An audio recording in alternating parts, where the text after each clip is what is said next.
Hey, Kumail, would you liken me to like a star fucker? Do you think? No, dude. There's no stars. I mean, Tenacious D, that was a fucking fluke. Do you think that this show is suffering because it has celebrities? Is that what you think? No. You just want to hang out and talk to me. You don't think that famous people coming up on the show is important? I think it really sells the show out, so I hope you have nobody else who's famous. Fuck you! Dana Carvey's here! Fuck you!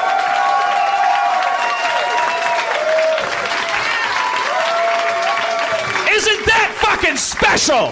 Yeah! Could it be Satan? You bitches! I'm trying to get hip. Where do I sit? Is that, you sit anywhere you want. There's a mic for every chair. Thank you want. very much. This is in the way. What do I do? You can. Yeah, there you go. Anyway, thanks for coming. And Dan Harmon, thank you. Thank you. Camille. This is. I just want. Could you guys get a little closer? Is there any way to get them a little closer? Because I don't feel as connected as I would with them that far away. Is there any way to scooch up just a little bit? You're used to the SNL days where they were in a hyperbaric the chamber. The SNL days? What are you saying, Dan? Orbiting a space shuttle, and then your stages would rotate. It was nothing. You'd be sitting in a chair like this, and then there'd be 5 seconds, and then the red light would come on, and you knew there were 20 million people, and the cue cards were not properly placed, and you had to improvise. Are you nervous yet? What year did you start? Was it 1947. That was 86? How do I look this good? No, you look fucking great. I don't want to be that guy. I think I love you. Amazing. No, I was 86. 86. So when I was a kid, I talk to people, I've been fortunate enough to have a career path where I have friends who have written on SNL and have been on SNL. Yeah. And it's like, okay, institutional comedy is stupid and bullshit. How could that ever be funny? Yes. And then at the same time, it's like, holy shit, I'm walking down the halls, or there's a poster of, there's a John Belushi's headshot is on the wall, etc. So, and SNL has endured. It's the only comedic institution that we have in this country that's lasted as long as it has. Well, what I did does seem very old-fashioned now. And it did become, when I did the show in 96 with Stephen Colbert and Steve Carell, you guys familiar? The Dana Carvey sketch show.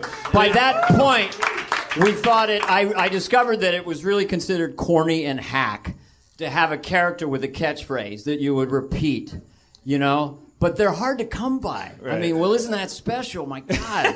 No, once you fucking resonate, you don't back away from that. You are a people pleaser. I want to destroy the audience. I need to have but condescension is still funny to me, even though the character is so hacky, a guy in drag, and notice it was I didn't have fake tits or anything. First of all, it's not hacky. It was very specific, and it's still very, very funny. Well, that's easy for you to say. Never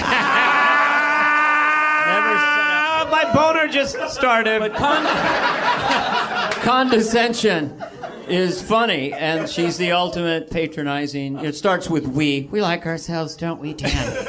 We did a show called Community. Now it's on a thing called Yahoo. It's a sausage factory that you can work through any attitude. I realized later that I am passive-aggressive, a nice passive-aggressive guy, and a lot of my characters were just passive-aggressive. So Hans and Franz, same thing. Explain how Hans and Franz are passive aggressive. Well, first of all, when we did them, obviously it was born on Arnold and this and that. Kevin and I were touring with Dennis Miller, so we saw Arnold on TV.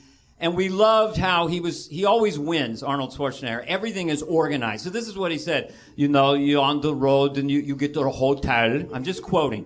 I know, I do the voice. It's fun. I can do it. They're happy. I'm happy. All right. You do the stairs. You break a light sweat and you take a light shower and you put on a light white cotton shirt and you're ready for the evening. We thought that was so cool. We repeated it for weeks and weeks, and then we came up with the sort of mentally deficient cousins. And when we first came out with the padding, the audience expected us to be super strong and lift up, and they soon found out we were never going to lift weights. We were paranoid and delusional, and we were fighting imaginary enemies. You were just stoked about fitness. Yeah, if you don't think, but there was that imaginary enemy. If you doubt us, if you think that we are not properly pumped up men, we could, stretch the flab of your back into the shape of a ladder, and you could crawl back down in the sewer, because that's where losers live. So that was the whole. So it had a cartoon artifice. I never connected the dot that the church lady and Hans and Franz, that's the thing they have in common, is that they're inactive. They never passive aggressive. Yeah, and I am developing a church lady Hans and Franz cartoon adventure movie. I had a booth at Comic-Con, and no, I think. Camille, why so quiet? My teeth are vibrating from excitement. I fucking love you. Camille, Let me tell you, man. You are something very special, my friend. So anyway, that was that. You're sitting over there with your thing. It's fun to do. Everyone does it. All of your impressions are. Everyone flocks to do them.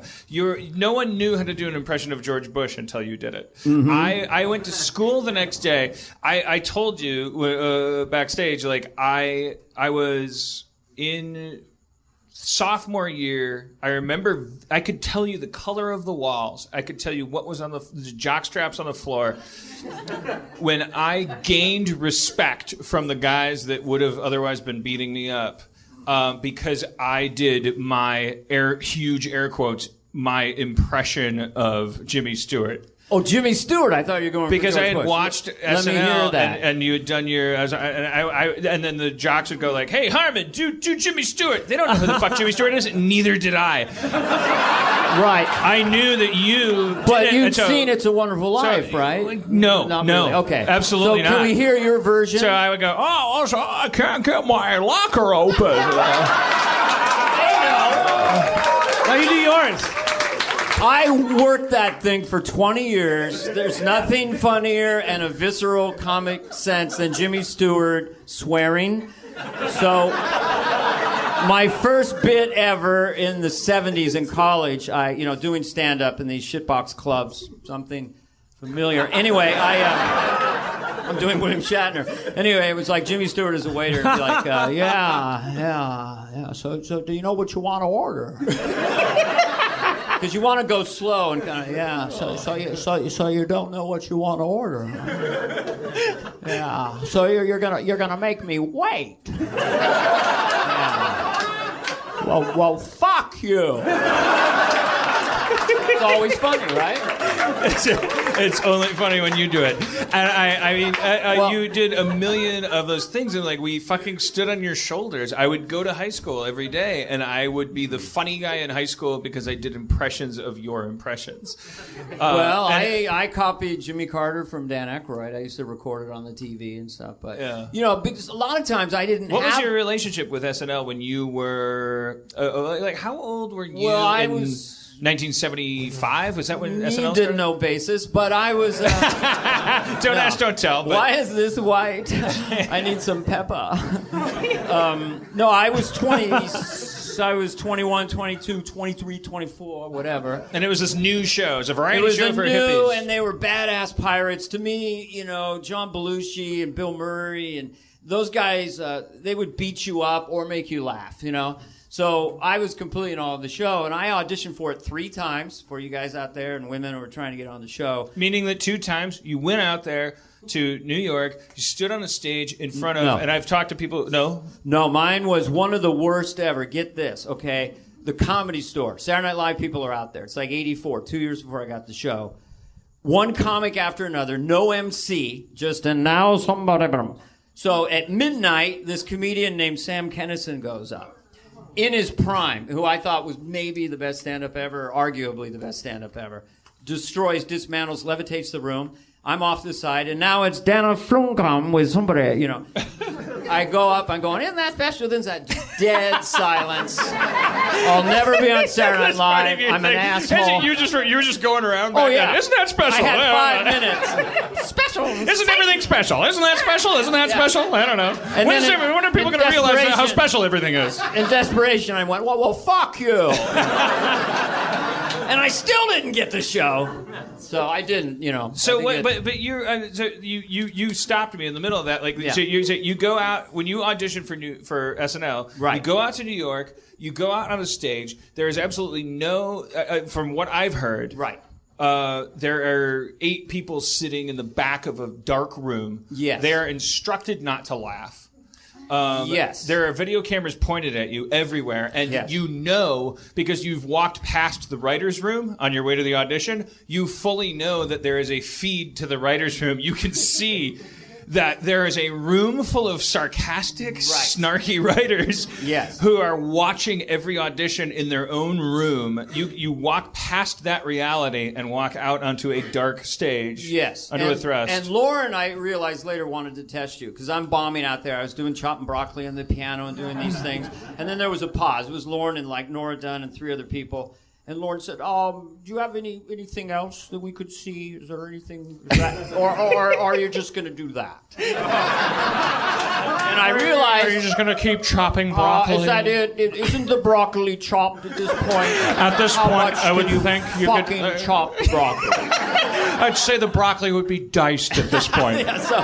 So it's like he was testing to see when the red light went on if you wouldn't just go, brrrah, Like meltdown. What do you mean by that, though, really? The meltdown wouldn't be so much that you just cry and go off, but it would be that you would stumble bum because they're flipping credit cards. They were vetting for people who were good at auditioning as opposed to people who could be part of a live the first 3 years, it's just ridiculous. I mean, you see how people go out there. You don't really know. It's in the cards. You don't know your lines. The show's under rehearsed. You don't want to look like you're reading the cue card. So, like, if I was doing a scene with you and it's like, hey, let's go get some milk, I know there's a card over there.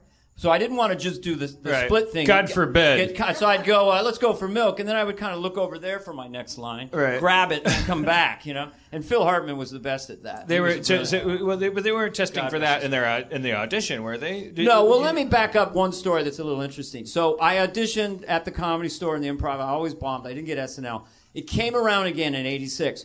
Rosie O'Donnell was playing Igby's on the West Side, 100-seat club, kind of like this, small. I didn't know Rosie, but I said, can I go there and audition for the show? Because Lorne Michaels was going to see me. So she allowed me to come in and do like 40 minutes in a room like this. And Lorne showed up. Remember, I'm not on TV. I'm scared. It's Saturday Night Live. With Cher.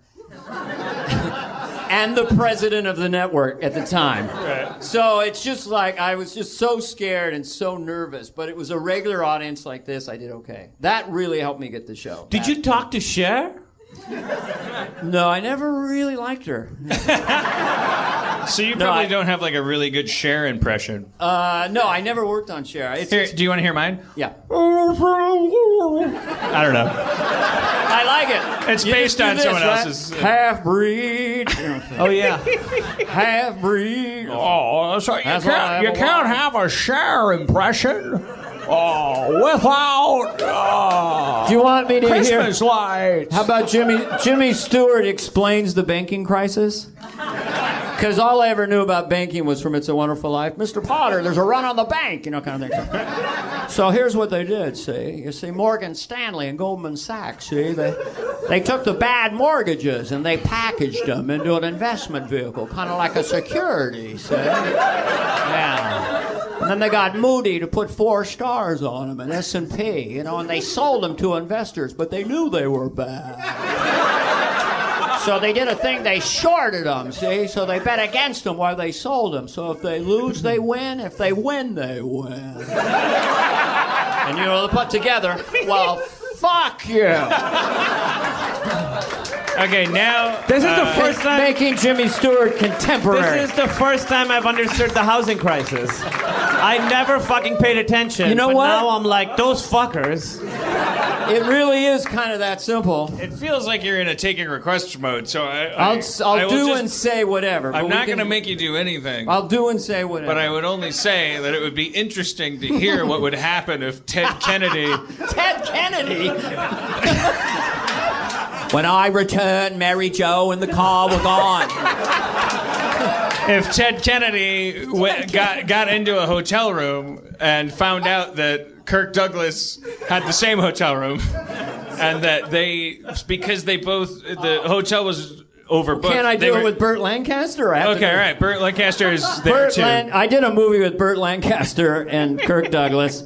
Years later, I learned to do them, and I don't really like blue humor in the sense of anal penetration and jizz. Okay, I hate that. But I like the old-fashioned vernacular applied to sexual situations. So this is Burt Lancaster and Kirk Douglas, two male macho superstar icons as lovers. Here we go.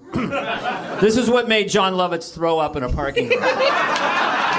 He told me that you mean because he was laughing so hard. Not to pat yourself on the back, but yes, No. John Lovitz fucking... Now, John loves this. Okay, so it's Burt Lancaster, Kirk Douglas.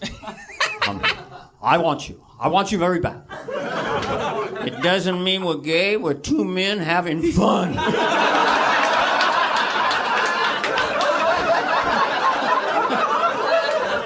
I'm inside you now.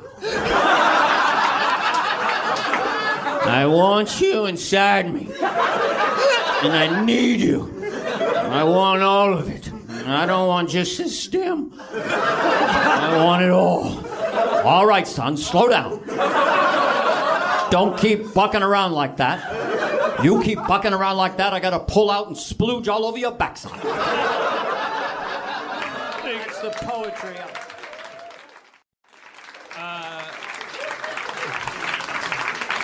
Can't do this on Fallon. But you did, I love Jimmy, though. You did Choppin' Broccoli on Fallon, and fucking everyone went wild because Choppin' Broccoli is the comedic version of Dancing in the Dark.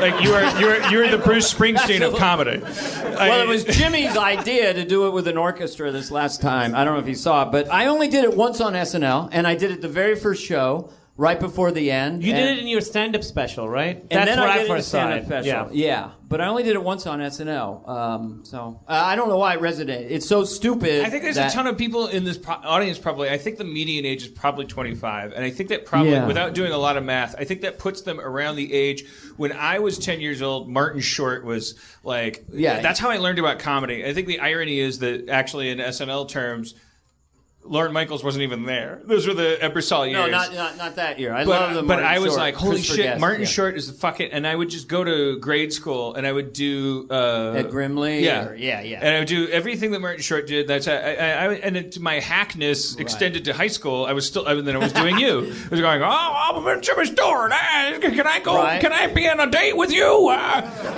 not gonna do it. I'm not gonna... At this juncture, will you be on a date with me? And it was all Did you do John Travolta or Robin Leach? Did you do some of the other sub-impressions? I'm Robin Leach.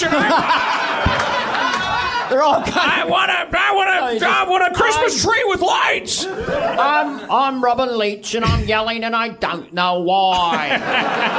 Now that is really an 80s reference. I'm Robin Leach and it's a wonderful life and I'm gonna pump you up. I would just do that. It's very good. Let me tell you, this is Regis Philbin. I'm 87 years of age. I love Regis. I love what you have going on here, Dan Slobin, or whatever your name is, Danny Flofler. And Farnell, you're terrific, whatever you do. Carmel! When you get your green card, you can call me. You're terrific. Anyway, I love you all. You're Comic-Con people. And it's a wonderful rhythm to do. You take Groucho Marx and slow it down. You know, pick a singing one and divide a duck-a-bungo. Pick a singing one and divide a bungo-bungo. Pick a singing one and divide a duck-a-bungo. He's doing Groucho with a nasal a little bit faster. So, hopefully kids are enjoying these. Well, Got it. Do it.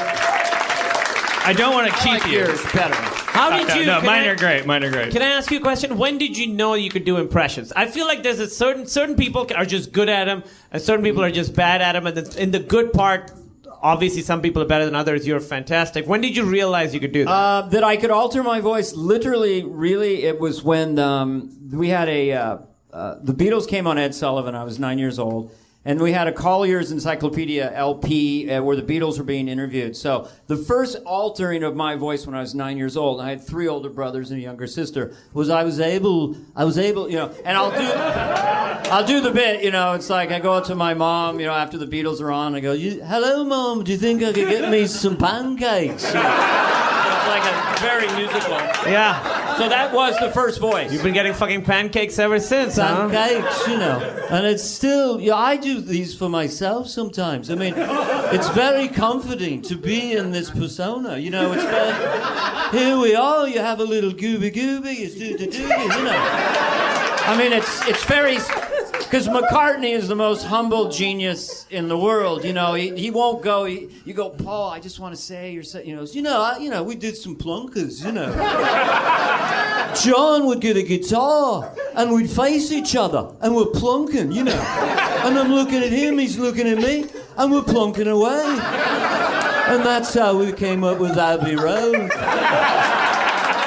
But it's a comfortable. Yeah. And I do it for myself. This is not a joke. George Bush Sr., that robotic monosyllabic thing is comforting for me because I tend toward anxiety. But he would say, he'd go, well, Camille, there, sidekick, nice mic, quick-witted audience there, just sodas, comic area, Dan Harmon, writer, superb, community, Yahoo, money. It's just... We can just say thank you, Dana Carvey, for coming, or you can hang out all night as far as I'm concerned, but... Probably have peaked already, but do they have any requests? I'll do one more. Oh, okay. He's taking requests. Wow. We raised our hand very quickly. Garth? Oh, Garth, yeah. These people grew up on Garth. Well, I'll tell you quickly. Garth... Mike, the brilliant Mike Myers, came in with Wayne, and then he asked me to be his sidekick. He said his name is Garth. That's what, and he digs Wayne.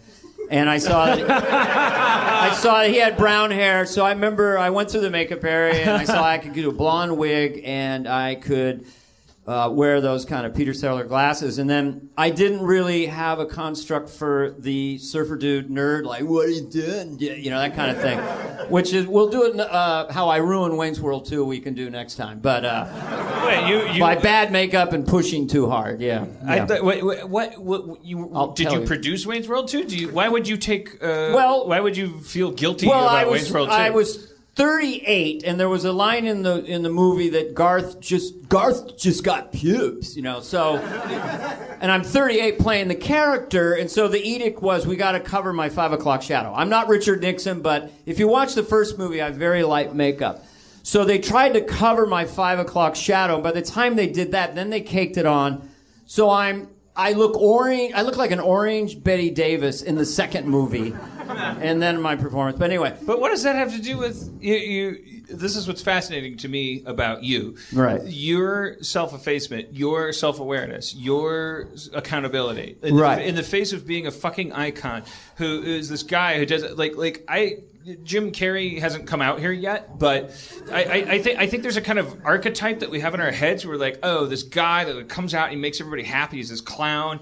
But you're so smart and so humble and so almost to the point of you say stuff like that. No, there was really good stuff that I liked that I did here and there, but most of it was disappointing. How could that possibly be your fault? What was your role in Wayne's World 2 aside from Garth? Your job was to show up and play Garth. Look, in the first movie, I trusted the rhythm in the first movie based on my brother Brad, who does. I took the rhythm from my brother. He would love to come on this podcast. He's in LA. He's welcome to. He's great. And he had this rhythm, and this was the best rhythm of Garth. that was the goal, and I did it mostly in the first movie. And then the second movie, you know, it just became more cartoony, and I just lost that thread, and I was pushing, and... You blame yourself for fucking Wayne's World 2? I do. I fucked Wayne's World 2, I did. Yeah. You're insane. I am orange, and I'm pushing, and I'm mugging. But... in the first movie, I had some very nice moments where I stayed in this rhythm. I did. And this was the core of Garth. And I look at it and I go, what the fuck happened to me that I pushed in the second movie? Maybe it was the money. I know you. I know you said in the green room you're sleepy. Will you stay for just a little bit? Sure, yeah. I don't have a life. Yeah. Can I bring my... From Hollywood, California, Meltdown Comics, Harmontown. Oh, Jeff, now in session. Please welcome to the stage the mayor of Harmontown, Mr. Dan Harmon. Oh, Jeff. Let's start this fucker. Jeff.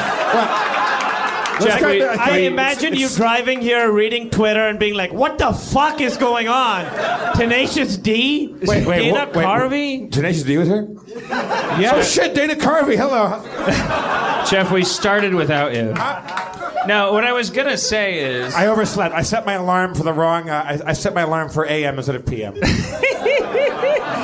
It happens to podcasters too. Yeah, it's okay. You're not taking blame for that, and he's blaming himself for Wayne's World 2. That's why I wanted to bring out my fiance, my 29-year-old fiance, Erin McGathy, so that she could talk to. Before you leave, Dana, I wanted you to talk to the love of my life. Because that's insane hearing that. Like your self-deprecation, it's too far. It's too much. There was good things I did. That's just a bald-faced fact that I destroyed Wayne's World 2. It was. Listen, here's the example. This is not my fault. Is this what Mike Myers has been telling you, Dana? No. Yeah, does he call you and leave? Don't let him push you around. No, Mike was consistent. Mike was consistent. Here's the story. Okay, look, if you budget something, they're going to spend the budget. So the first movie, we had $12 million in 36 days. So we're on the car, and he goes, "Yeah, she's a babe," and I go, "Yeah. If she was a president, she'd be Abraham Lincoln, right?" So we make fun of corporate profiteering, you know, we hold up the stuff. Meanwhile, Paramount's paying us, never mind. The second movie, we have a $40 million budget, and so Wayne and Garth suddenly have a loft that is a $500,000 loft. I remember walking into it and go, "What? What happened to the humble little set?" But everything got blown up. Did you write the movie? I basically, and another thing I regret, I did the arc with Kim Basinger. I did the yeah, but did you write the movie? Not the movie per se, but the Garth parts for the most part. Dana Carvey. What? You have never done anything wrong ever. Oh no! You need to understand that. You need to understand that you have never done anything wrong. No, the first one was really good. I mean, it did inflation adjusted like $275 million. Not that I checked. So Dana Carvey, inflation adjusted. Dana Carvey, why do you think? Can we just call him Dana? No, Dana Carvey. Dana Carvey. Dana Carvey. Why? Yes. What was it? So you went in. Why did it feel different making that movie? You said it's a bigger budget. It was a bigger budget. My face was orange. I think that, look, I mean, the first time we were on the car, we had an hour to shoot that. You know, Babe, Abraham Lincoln, Mike's laughing, I'm laughing. It's just like, you know, almost in one take. Then the second time, we had 2 full days to shoot us hanging out on the car with like 55 takes of different camera angles.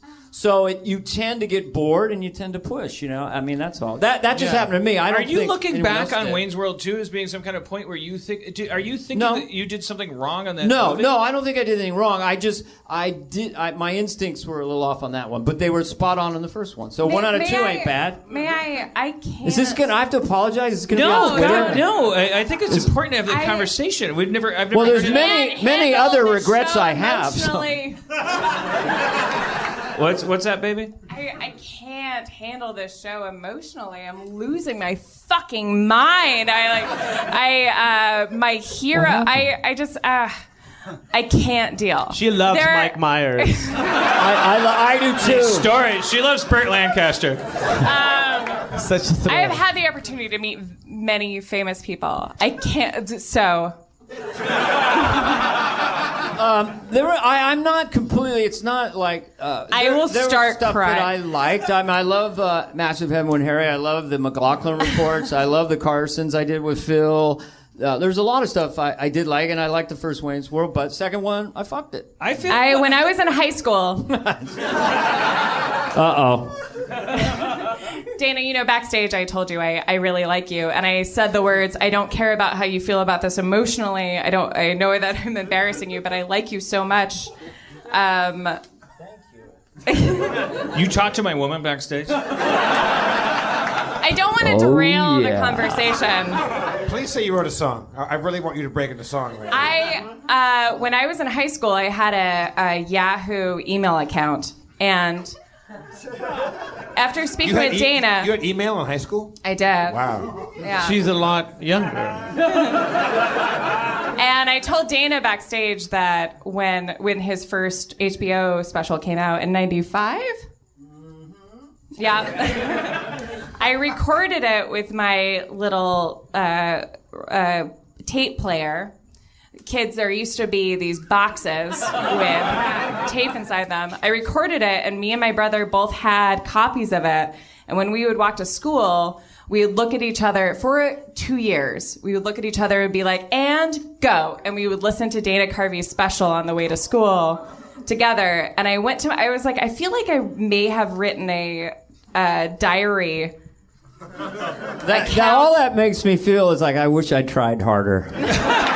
I think you tried really do. hard. I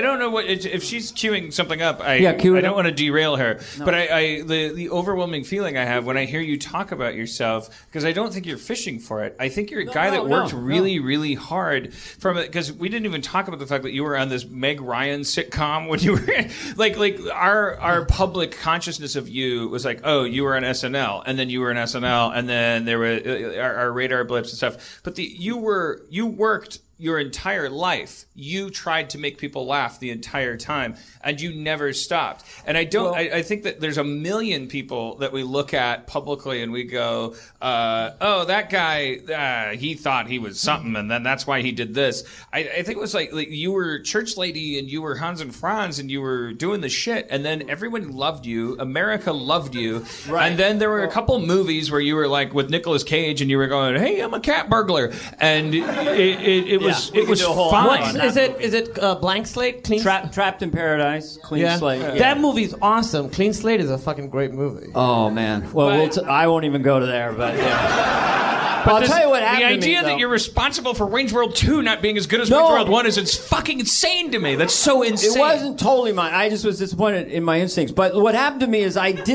grew up very humble. Dad was a high school teacher. 5 kids. So between 80 and 86, when I was doing stand-up, I took everything they gave me, and because I had the reverse dumb blonde effect, like I had a little Teen Idol thing going, I had blonde hair, and I had a real baby face, so no one thought I was a Take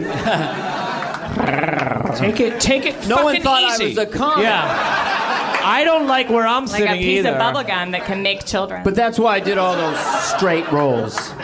Although I will say, if I'm going to lose my fiance to anybody, can I read this? I would like it to be Dana Carvey. Can we hear this? Is this real? It's real. It's real. Wow. It's from so my this Yahoo. Is like fan fiction? What is this?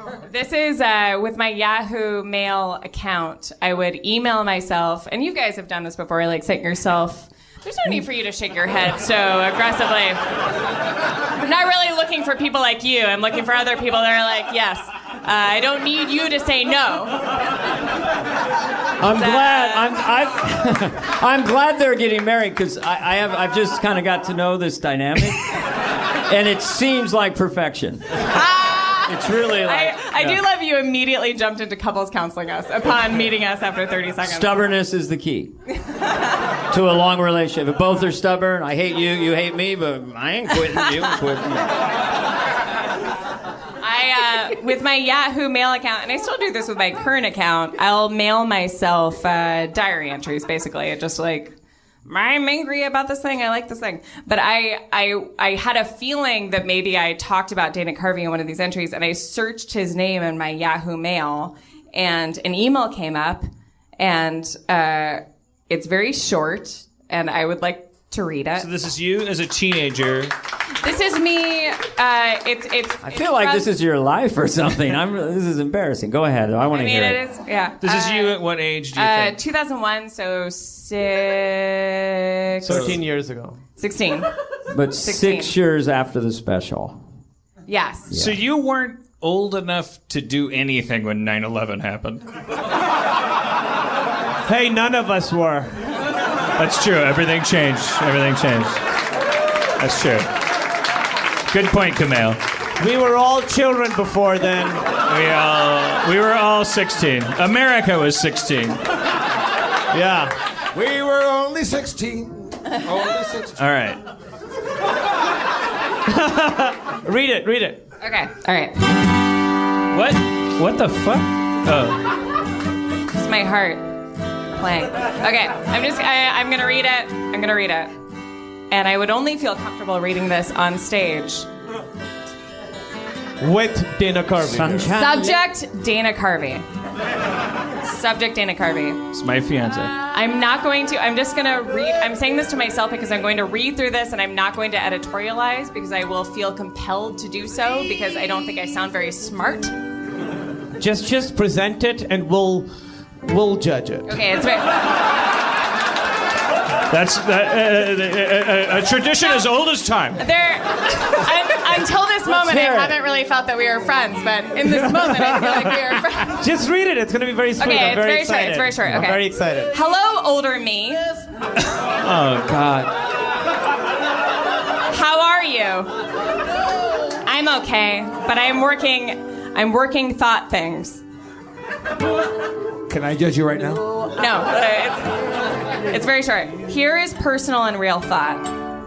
To be an artist. To be a comedic artist, in all caps. To mold thine artifice like clay to the noble end of create joy. To exhibit kindness in performance, absent of personal need. To be a clown, but not because you're scary or stupid, but because you sacrifice your pride for the audience's joy. To make people laugh, in all caps. This is what is important. This is what I aspire to. This is what I promise. That's it. And it's about Dana Carvey. By the way, Dana Carvey. It was about me. Let's have a hand for Dana Carvey for coming out. Please let him know when you see him on the sidewalk that nothing bad was ever his fault. All he ever wanted to do is make everyone happy. That's all he ever wanted. I think he succeeded. So that email was about, you wrote that about Dana Carvey? Yeah. You must not have seen Wayne's World 2. You know, he really fucked that movie up. Oh, God. Now that he's gone, holy shit. I blame it all on Garth. Yeah. Wayne's World PU, right? I just wish it was Wayne's World. And there was... Well, it was Wayne's World. But I mean, I just wanted more Wayne and less Garth. Let's bring out Tenacious D! They're not. No, okay. I gotta say, honestly... Jeff, you realize you got here late. What? We started the show without you. Not as far as I'm concerned. As far as I'm concerned, the show started the moment I arrived. Right? Am I right? That is not true. Tenacious D was here. Fuck Tenacious D. They left. It's honestly very inspiring to hear him talk like that, being as, done so much amazing stuff as he has, and that he still has. I fucking love that guy so much. It's like we had, I don't know, people come traipsing out here. Wait, is there music playing? Yeah, there's music playing. Are you still at home, Jeff? I had a great nap. For real, I'm in such a euphoric state. I thought that was just in my head. For Foxy. real. There is no... You don't... like it's a really big. Yeah, it's huge for me. I'm not articulating if it. I don't think like Martin Short. If Martin Short were ever to come by, and Fuck come up, Martin Short. I think I would kind of like not fuck him. I would go into a seizure because I wouldn't Fuck really him. quite Let's know all how to fuck handle him. it. But like Dana Carvey represents, like, for me, my adolescent years. Like, it represents the idea that we've all had, that all we want to do when we get up in the morning, if there's those of us who decide, I just want to write, do makeup, make chairs, build decks, design dump trucks, act, stunt coordinate, whatever. I want to make other people happy. And in all his hard interviews, to make so many people laugh without hurting anybody. right. He's not a Kumail, as they say in the biz. Yeah. Kumail makes people laugh, yes, but at what price? But it's so Like, he's fucking. It's like a sharp sword. It's like it's the self-esteem of others is the price. Yeah. I take no prisoners. Kumail's material My is first like, album is called "Fuck You." I feel like when I'm laughing at Kumail, I'm laughing at a fear. I'm laughing at cripples when I'm laughing at Kumail. Like, because I'm like, okay. oh, I To hope that Kumail place. doesn't beat me up. It's a big target for me. I really take on the cripples.